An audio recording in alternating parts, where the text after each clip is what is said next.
12-ci gün vizualizasiya. Tapşırıq. Təsəvvür edin ki, sizə yaxın, çox yaxın olan bir insan var.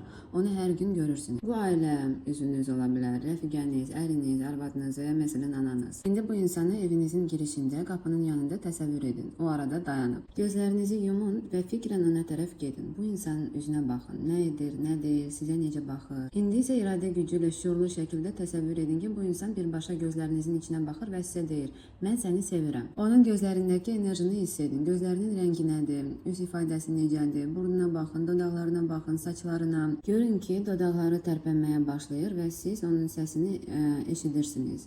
O deyir: "Mən səni sevirəm" və gülümsəyir.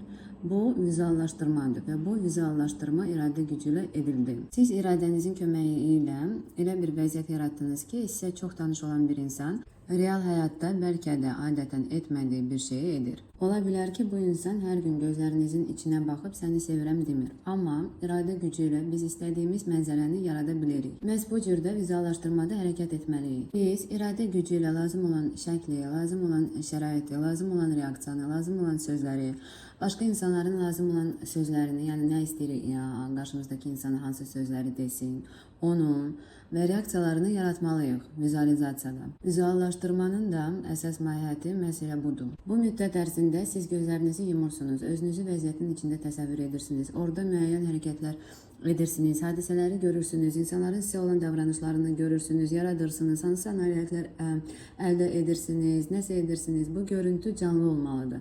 Bu həyat canlı olmalıdır. Bu təsəvvür elədiyiniz vizuallaşdırma, yəni canlı olmalıdır. Siz yeni reallığın içində olmalısınız. Elədiyiniz vizuallaşmada əsas his rolü oynayır.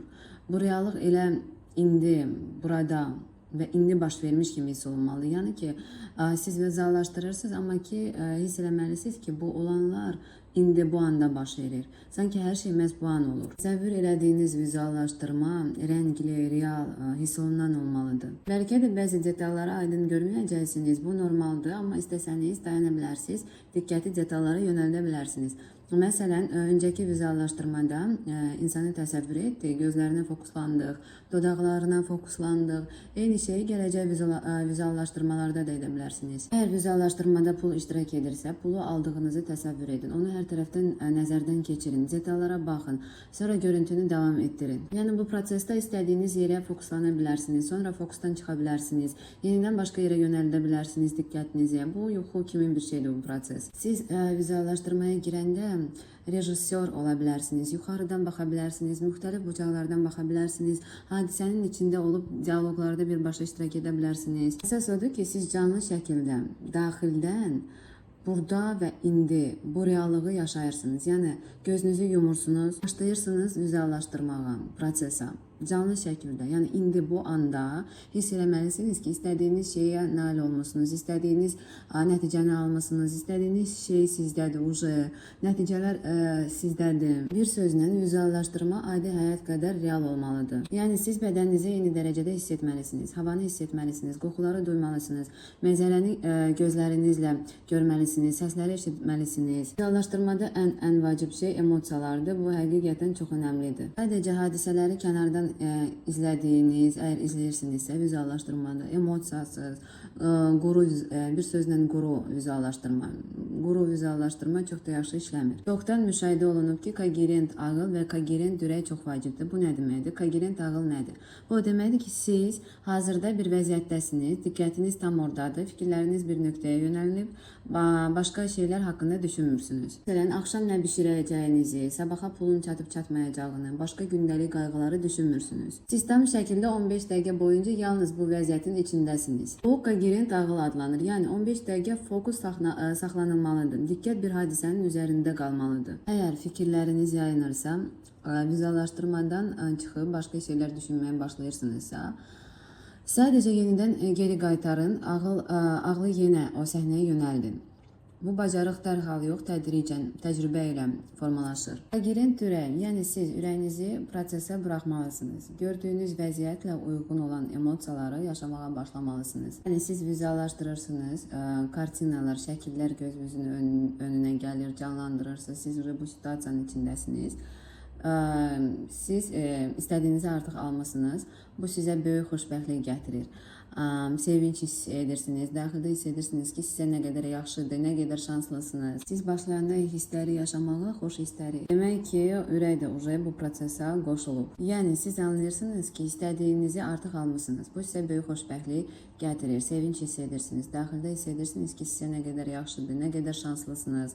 Bunun baş verdiyi üçün kainata şükür edirsiniz. Səmimi şəkildə sevinirsiniz. Həqiqətən ürəkdən xoşbəxt olursunuz. Vizuallaşdırmanın 50% məhz emosiyalara ayrılmalıdır. Məsələn, istədiyiniz şey artıq baş veribsə, bu sizdə hansı emosiyanı yaradardı? Məhz o emosiyanı özünüzə yaşamağa icazə verin. Özünüzə icazə verin ağlamağa, gülməyə, ürəyinizi açmağa, sevincdən hoppanmağa, bu emosiyaları tam şəkildə hiss etməyə. Vizuallaşdırma zamanı sanki həyatınızı yaşayırsınız, amma artıq yeni həyatınızı. Vizuallaşdırmanın sirri məhz buradadır. Siz sadəcə təsəvvür etmirsiniz, siz yeni həyatınızı yaşayaraq onu formalaşdırırsınız. Bu kənardan baxmaq deyil, bu bütün ruhunuzla, bütün hüceyrənizlə, bədəninizin hər zərrəsi ilə o vəziyyəti yaşamaqdır. Vizuallaşdırmanın da əsas sirri elə buradadır. Vizuallaşdırma ilə bağlı tez-tez verilən suallar.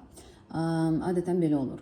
Özümü kənardan vizuallaşdırım, yoxsa vizuallaşdırmanın içində olub hadisələri öz gözlərimlə görüm? Cavab: vəziyyəti həqiqətən yaşamaq və dərindən hiss etmək üçün onu öz gözlərinizlə, yəni vizuallaşdırmanın içində olaraq görməyiniz daha effektlidir. Bu zaman siz həmin vəziyyətin birbaşa iştirakçısı olursunuz.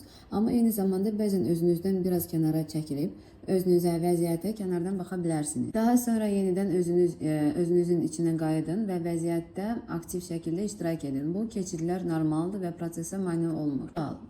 Sual belədir. Həmişə eyni səhnəni vizuallaşdırmaq lazımdır, yoxsa fərqli səhnələrdə ola bilər? Cavab: həyat yerində saymır, daim hərəkətdədir. Ona görə də vizuallaşdırmalar müxtəlif səhnədən ibarət olmalıdır. Hadisələr fərqli ola bilər. Məsələn, əgər məqsədiniz evlənməkdirsə, vizuallaşdırmalar ailə həyatına, birgə həyata aid ola bilər.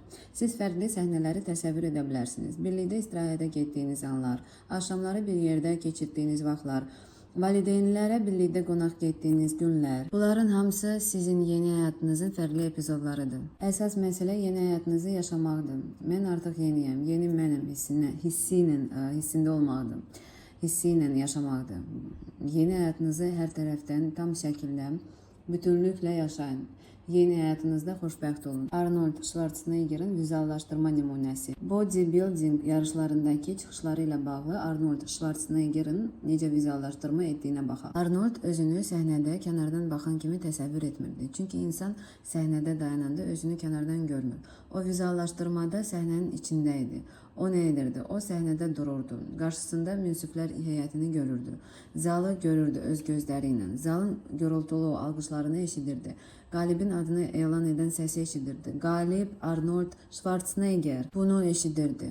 Alqışlar davam edirdi, onu eşidirdi, görürdü. O pləkanlarda dayanıb medalı alırdı. Bax, vizuallaşdırma məhz belə olmalıdır. Elə çıxır ki, Arnold Schwarzenegger eyni vizuallaşdırmanı dəfələrlə təkrarlayırdı. Bəli, dəfələrlə təkrarlayırdı. Bununla yanaşı o qələbədən sonra verilən müsahibələri də vizuallaşdıra bilərdi. Bu da vizuallaşdırma işinin bir hissəsidir. Şəxsən mənim də bütün çox vizuallaşdırmalarım, hansının ki üzərində doğrudan da çalışmışam, bütün vizuallaşdırmalarım işlədi. Vizuallaşdırma sadə bir texnikadır və hamı da işləyir. Siz özünüz də görəcəksiniz ki, vizuallaşdırmada bəzi detalları dəqiq verdikdə, onlar real həyatda birbaşa reallaşır. Marafon iştirakçılarından biri danışırdı ki, bir kişi ilə o görüşürdü və kişinin barmağında üzüyü var idi. Və o başladı vizualizasiya etməyə. Vizualizasiyası nədən ibarət idi? O istəyirdi ki, həmin kişi azad olsun, onun barmağında üzüyü olmasın. Növbəti real görüşdə isə həqiqətən də kişinin barmağında üzüyü yox idi, əlləri boş idi. Nişanını qaytarılmışdı. Vizuallaşdırma əsasların əsasıdır. Bugün üçün tapşırıq. Yuxuya gedəndə, yuxudan oyananda mən artıq buna sahibəm vəziyyətində qalmaqla yanaşı, bundan əlavə olaraq bugün vəzifəniz vizuallaşdırmadır. Tapşırıq belədir. 30 dəqiqə ayırın. Rahatladıcı musiqi tapın. Stulda əyləşin. Şəkilsiz, yalnız daxili təsəvvürlə vizuallaşdırma edin. 30 dəqiqə ərzində yeni həyatınızda uçun. Siz öz yeni həyatınızda yaşamalısınız. Öz yeni reallıq nöqtənizdə olmalısınız. Təsəvvür edin üzləri, səsləri, dialoqları, deyilən sözləri, ətrafınızdakı mebelləri, havanın qoxusunu, güzgüyə baxıb özünüzü necə gördüyünüzü. Bu yeni dünyanın xırda-xırda detallarıdır. Nə qədər canlı, nə qədər real, bir o qədər güclü.